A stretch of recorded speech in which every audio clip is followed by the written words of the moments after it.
Hey guys, in this video I want to go over how to buy now, pay later on Best Buy. You know how to use Klarna at Best Buy. So you basically need to go to Best Buy's website on either your iPhone or iPad for this to work. Then, when you're basically checking out, you need to select Apple Pay at checkout as the payment option. Then you want to go ahead and tap on other cards and pay later options. Then just go ahead and continue to select Klarna as your trusted pay later option. And then you need to go ahead and choose how you want to pay. And you can spread the cost over time, with Klarna's buyer protection.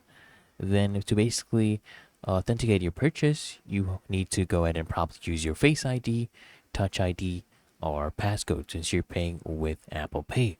And it's really that easy and simple, guys. You can just go ahead and confirm. You just slide the button, okay, the side button, and then go ahead and confirm that. Enter your Face ID, Touch ID, or passcode, and the purchase will go through.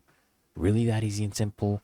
So I hope this guide provided value to you, and if it did, consider smashing the like button, as well as subscribing to frequently asked questions, and I'll see you guys in the next one.